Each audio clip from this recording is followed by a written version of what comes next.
मानव जीवन का परम उद्देश्य ज्ञान प्राप्त करके उसे अपने जीवन में आत्मसात करना होना चाहिए।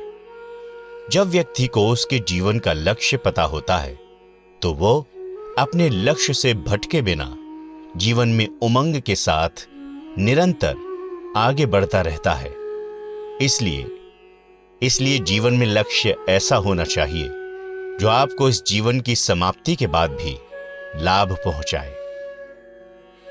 हर व्यक्ति के दिमाग में भी ये सवाल कभी ना कभी जरूर उठता है कि हमारी जिंदगी का मकसद क्या है। फिर वो अपने आसपास के लोगों को देखकर अपने जीवन का कोई ना कोई एक मकसद बना लेता है, जैसे कि नौकरी, बड़ा घर, जमीन जायदाद, घर परिवार, मान सम्मान, इज्जत आदि, और इन्हीं को अपने जीवन का लक्ष्य बनाकर वो आगे बढ़ता है। लेकिन हिंदू धर्म के पवित्र ग्रंथ गीता में भगवान श्री कृष्ण ने इन सभी बातों को अपने जीवन का लक्ष्य बनाने से मना किया है। हालांकि इन सभी चीजों को भी अपने जीवन में हासिल करना चाहिए, लेकिन इन्हें कभी भी अपने जीवन का लक्ष्य नहीं मानना चाहिए, क्योंकि जीवन के अंत में व्यक्ति को उसके कर्मों का ही फल मिलता है। सांसारिक वस्तुएं आप कितनी भी एकत्रित कर लें, उनका कोई मोल नहीं। महाभारत का युद्ध शुरू होने से पहले जब भगवान श्री कृष्ण अर्जुन को गीता का ज्ञान दे रहे होते हैं, तब अर्जुन भगवान श्री कृष्ण से पूछते हैं, प्रभु, मनुष्य जीवन का उद्देश्य क्या है? तब भगवान कृष्ण कहते हैं कि मनुष्य जीवन का उद्देश्य अच्छे कर्म करते हुए मोक्ष प्राप्ति होना चाहिए। बिना अच्छे कर्म किए मोक्ष की प्राप्ति संभव नहीं है। जो हुआ अच्छा हुआ, जो होगा अच्छा होगा। स्वयं को मुझ पर छोड़ दो, अपने कर्म पर ध्यान दो। कर्म ऐसा जो स्वार्थ रहित और पाप रहित हो। फिर भगवान श्री कृष्ण ने मोक्ष का अर्थ बताया। हिंदू धर्म में मान्यता है कि पृथ्वी पर लगभग 84 लाख प्रकार के जीव जंतु विद्यमान हैं और व्यक्ति का उसके कर्मों के आधार पर निर्णय होता है कि वो किस जीव जंतु के रूप में जन्म लेगा। इन 84 लाख जन्मों में मानव जीवन को सबसे अच्छा जन्म माना गया है। मोक्ष का अर्थ होता है जन्म मरण के चक्र से छुटकारा। मोक्ष की प्राप्ति के लिए दो बातों का होना बेहद जरूरी होता है। व्यक्ति के अपने जीवन के अच्छे कर्म तथा उसके मन में सभी प्रकार की इच्छाएं खत्म हो जानी चाहिए। मतलब उसके मन में किसी भी प्रकार का द्वेष, क्रोध, लालच, घृणा नहीं होनी चाहिए। भगवान श्री कृष्ण कहते हैं कि व्यक्ति को कभी भी सांसारिक जीवन से मुंह नहीं मोड़ना चाहिए। उसे अच्छे कर्म करते हुए जीवन में अधिक से अधिक धन कमाना चाहिए। अपने और अपने परिवार की सभी प्रकार की इच्छाओं को पूरा करके आत्मसंतुष्टि प्राप्त करनी चाहिए और इसके साथ साथ उसे मोक्ष प्राप्ति के रास्ते पर भी चलना चाहिए। मनुष्य जीवन के 4 प्रमुख उद्देश्य हैं: अर्थ, काम, धर्म, मोक्ष।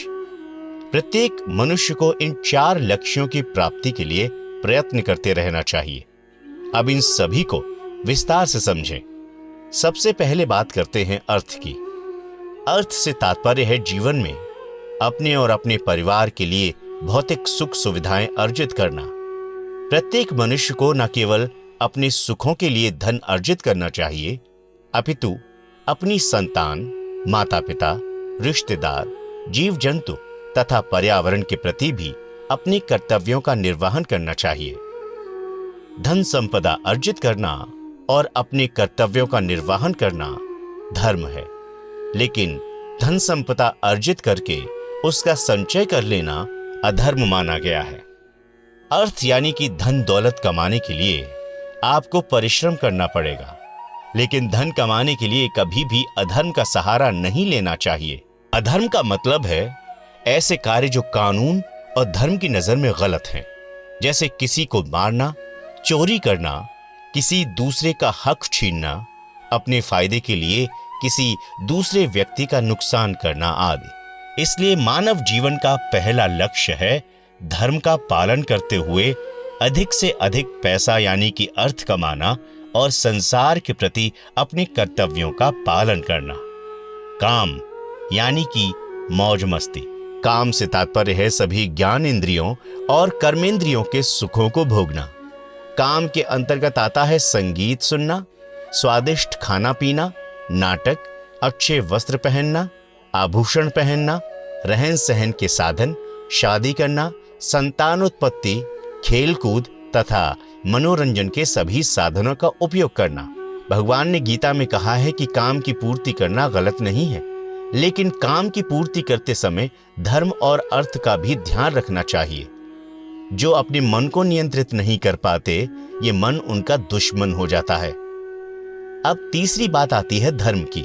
दुनिया के सभी धर्मों का एक ही सार है, जियो और जीने दो। दुनिया के सभी प्राणियों का ये निजी कर्तव्य है कि वे स्वयं के जीवन की रक्षा करें, लेकिन साथ ही साथ ये भी ध्यान रखें कि अपने निजी स्वार्थ के लिए दूसरों के जीवन को कष्ट में ना डालें। चौथा, जैसा कि बताया, मोक्ष की प्राप्ति। अच्छे कर्म करते हुए, जीवन के सभी कर्तव्यों का निर्वहन करते हुए, सभी साधनों का उपयोग करते हुए, काम अर्थ का उपयोग करते हुए, धर्म पर चलते चलते, किसी को भी कष्ट ना देते हुए आपको अपने मन में मोक्ष को अपना अंतिम लक्ष्य रखना चाहिए। और ये ध्यान रखना चाहिए कि जीवन का कोई भी कार्य ऐसा ना हो जिससे हमें मोक्ष प्राप्ति में बाधा आए। आपको ये वीडियो कैसा लगा जरूर बताएं कमेंट सेक्शन में। नमस्कार।